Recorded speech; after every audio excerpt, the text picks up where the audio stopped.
historically, sub-Saharan Africa has been fundamental to the global prosperity of the advanced countries.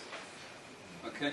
And Africa had a role to play. It has a role as a raw material producer. We will not allow sub-Saharan Africa to escape that. Okay, we do everything to keep sub-Saharan Africa where it is, also impoverished. It's absolutely vital for the prosperity of everyone else. So let's get clear about that. Okay, and this means all the economic structures, all the global institutions, and the economics we teach everyone is all designed to keep Africa exactly where it is. And whether it is Europe or US or now China, it's always the same. We need Africa to be impoverished because we need those raw materials and we need them dirt cheap. Okay, so that's the message. It doesn't mean to say that there's nothing Africans can do. Of course there is.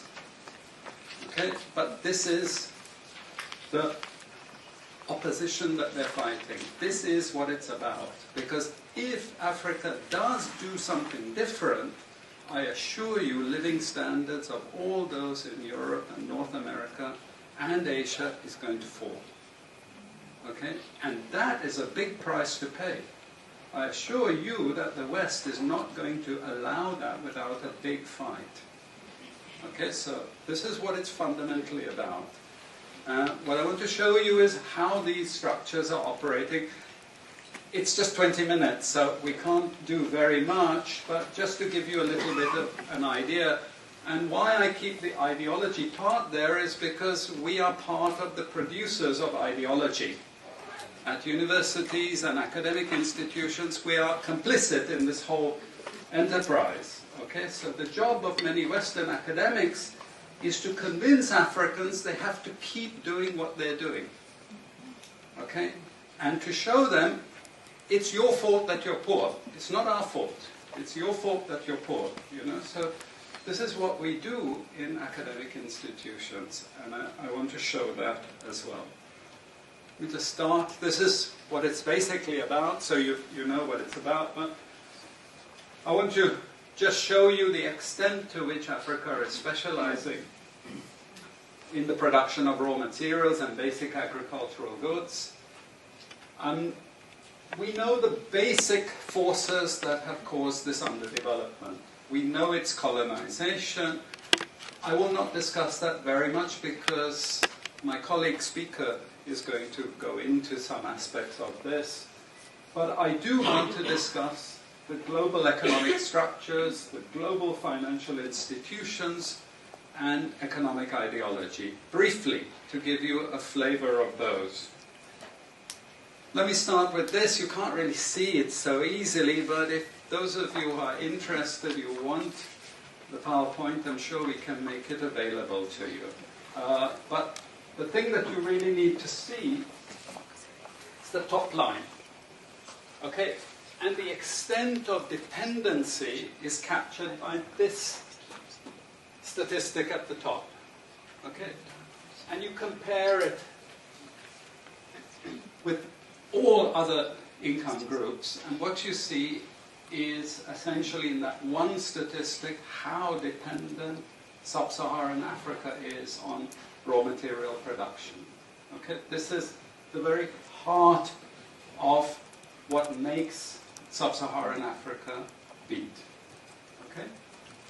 Here, just to have a look at one very important additional statistic, with all this export coming from sub-Saharan Africa, how much does sub-Saharan Africa account for in terms of global trade value?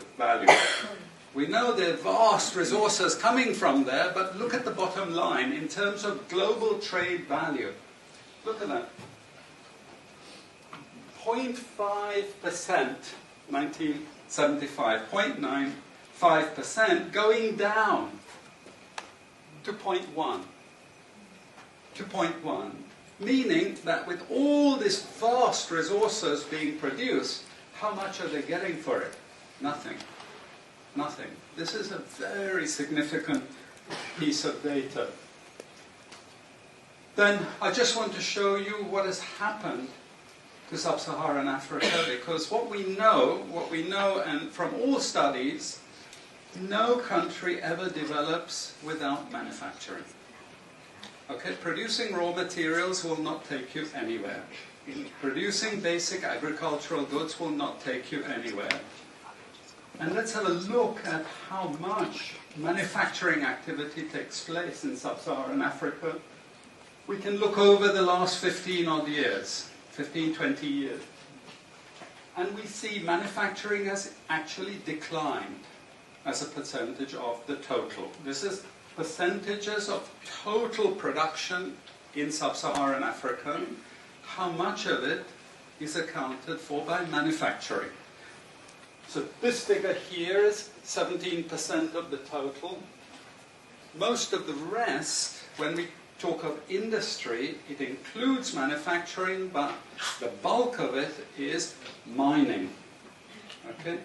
Raw material extraction. This is the bulk of it. And here we see actually raw material extraction has stayed the same. What has caused industry to fall is the fall in manufacturing production. This is deliberate because we will never, as Western economists, as Western policymakers, we cannot afford to allow Africa to industrialize and start producing manufactures. Okay, so we will do everything to stop that. And I'm going to show you how we actually block that. It's